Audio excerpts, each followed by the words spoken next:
The terminal fell silent as a white gate agent sneered, snatched the boarding pass from a black entrepreneur's hand, and ripped it to shreds in front of everyone. "People like you don't fly first class," she spat, her voice sharp enough to cut the air. Gasps erupted, phones shot up, and humiliation scorched his dignity. Security closed in, passengers protested, and it looked like he'd be dragged out in shame. But 15 minutes later, the man they mocked would own them all. The departures terminal pulsed with movement, rolling suitcases, chatter, and the robotic call of boarding announcements at Gate C-17. A line formed for Flight 228 to Chicago. First-class passengers moved confidently forward, boarding passes in hand.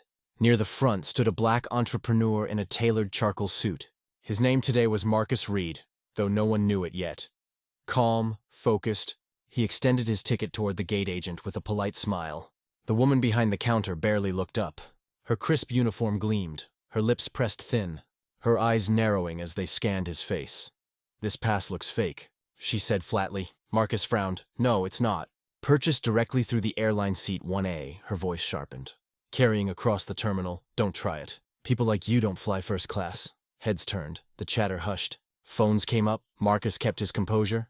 "Check the system, you'll see," but instead of checking, the agent snatched the boarding pass from his hand, and in one motion, deliberate, merciless, she tore it in half. The sound was small, but it thundered through the terminal, gasps rippled. A mother with her child covered her mouth. A man muttered, "Did she just?" Marcus stared at the shredded ticket, disbelief coursing through him. Humiliation spread like wildfire in his chest. He had flown 1,000 flights, built companies from nothing, signed contracts worth billions, but here, at this gate, he was reduced to nothing in seconds. The agent barked, "Step aside, security will deal with you." 2 guards approached, hands on their belts. A supervisor appeared, clipboard in hand, backing the agent instantly. "Sir, comply or you'll be arrested for disruption." Passengers stirred. A woman in line protested. "He didn't do anything wrong." "We all saw it," another man added. "He had a valid ticket." The supervisor turned cold eyes on them. "Anyone interfering will be removed." The crowd hushed, but phones stayed raised. Red lights glowed. Every second was captured. Marcus exhaled slowly. "You're making a mistake," the agent laughed. "The only mistake is you thinking you belong in first class."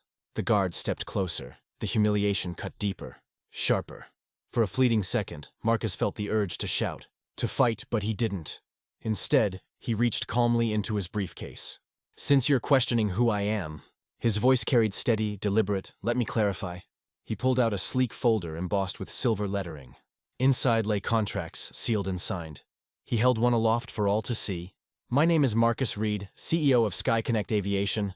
My company owns 34% of this airline's domestic routes. The contracts that keep these planes in the air run through me." The terminal erupted, gasps, shouts, the whirl of disbelief. Cameras zoomed in. Passengers surged forward for a better look. The supervisor paled. The agent's smirk collapsed into slack-jawed horror. The guards froze mid-step, exchanging panicked glances. Marcus's tone cut sharper now. "You tore up my boarding pass. You accused me of fraud. You humiliated me in front of hundreds, all while live streams are rolling. So tell me, what do you think happens next?" The young woman who had protested earlier raised her phone higher, whispering, "It's already trending." The agent's lips trembled. I didn't know exactly." Marcus snapped. "You didn't care to know. And now the world knows you." Security lowered their hands. The supervisor stuttered. "Mr. Reed, please, if we could just—" Marcus raised a hand, silencing him. "Don't you dare, Mr. Reed, me now. 15 minutes ago I was a nobody to you, someone you thought you could humiliate. But today you've exposed yourself, and this airline will answer for it." The terminal roared with murmurs. Passengers cheered quietly. A chant even started in the back. "Justice, justice," within minutes. The airline's corporate office was on the line. Executives scrambled to contain the inferno as live streams hit millions of views. News anchors cut into broadcasts. The hashtag torn ticket blazed across social media. Marcus outlined his terms with the calm precision of a man used to commanding boardrooms. The gate agent terminated immediately. Her supervisor suspended. Mandatory anti-bias training for all frontline staff. Installation of AI bias detection at all gates. 500,000 in donations to community aviation scholarships. A public apology aired across every major channel. The CEO on the other end of the call agreed to every demand. He had no choice. The world was watching, and Marcus Reed was the man holding the keys to their survival. The gate agent collapsed into her chair, trembling, her career in ashes. The supervisor stared blankly at the floor, reputation in ruins. But Marcus wasn't gloating. He didn't smile. He simply turned to the passengers who had stood in silence and said, "Remember this moment. Power doesn't come from uniforms or counters. It comes from truth, and truth always wins." Applause thundered through the terminal. Phones rose higher, capturing everything. 15 minutes earlier, he had been humiliated, dismissed, stripped of dignity. Now, the same people who mocked him stared in awe at the man who had just brought an airline to its knees. As Marcus finally boarded, ticket replaced, the young woman who had defended him whispered, "Thank you for standing tall." He nodded once. "Not for me, for all of us." The cabin door closed behind him.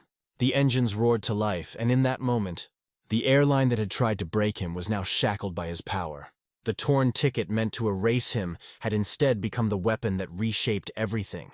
This wasn't just a ticket, it was a test of dignity, and you saw how fast arrogance crumbled when truth came to light. If this story shook you, don't stay silent. Smash that like button right now, share this video so millions see the truth, and comment where you're watching from, plus the moment that hit hardest. And most importantly, subscribe today, because every week we expose injustice, flip the script, and deliver stories that prove power lies in truth. Be part of this movement,